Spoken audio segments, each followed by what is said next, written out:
السلام علیکم میرے پیارے بچوں، جیسا کہ آپ کو معلوم ہے کہ آج کل ہمارے چینل پر قصص الانبیاء کا سلسلہ چل رہا ہے۔ آج ہم سنانے جا رہے ہیں آپ کو حضرت یوسف علیہ السلام کی کہانی۔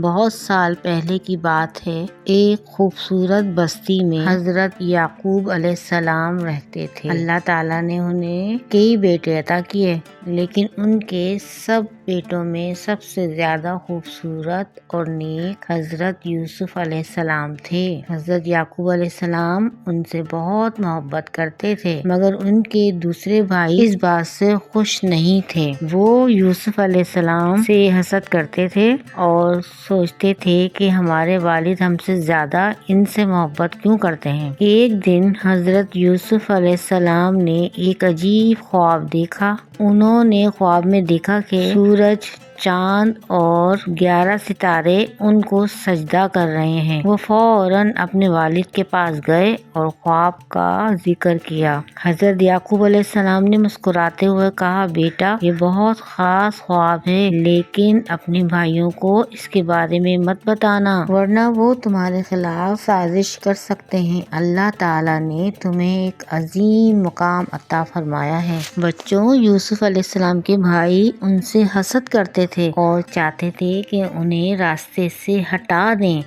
ایک دن انہوں نے حضرت یعقوب علیہ السلام سے کہا، ابا جان ہمیں یوسف کو ہمارے ساتھ جنگل بھیج دیجیے تاکہ وہ کھیل کود سکیں، ہم اس کا خیال رکھیں گے۔ حضرت یعقوب علیہ السلام کو فکر ہوئی، مگر بھائیوں نے انہیں یقین دلایا کہ وہ یوسف علیہ السلام کی حفاظت کریں گے۔ آخرکار وہ راضی ہو گئے اور یوسف علیہ السلام کو ان کے ساتھ بھیج دیا۔ جنگل پہنچ کر بھائیوں نے حضرت یوسف علیہ السلام کو پکڑ لیا اور ایک گہرے کنویں میں ڈال دیا۔ وہ بہت روئے اور اللہ تعالیٰ سے مدد مانگی۔ بھائیوں نے ان کا کرتا خون میں رنگ کر حضرت یعقوب علیہ السلام کے پاس لے جا کر کہا، ابا جان یہ بھیڑیا یوسف کو کھا گیا۔ حضرت یعقوب علیہ السلام بہت غمزدہ ہوئے، مگر انہوں نے اللہ پر بھروسہ رکھا۔ پھر کیا ہوا؟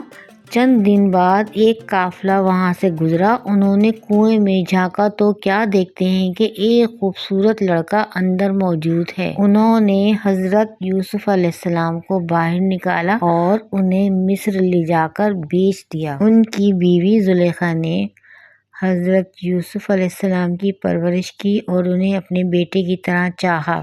یہاں سے حضرت یوسف علیہ السلام کی زندگی کا نیا باب شروع ہوا۔ اللہ تعالیٰ نے ان پر خاص رحمت فرمائی اور ان کی آزمائشوں کا سلسلہ شروع ہوا۔ پہلا حصہ مکمل ہوا۔ اب کہانی کا دوسرا حصہ سننے کے لیے چینل کو جلدی سے سبسکرائب کر لیجیے، لائک کیجیے اور دعاؤں میں ضرور یاد کیجیے گا۔ اللہ حافظ۔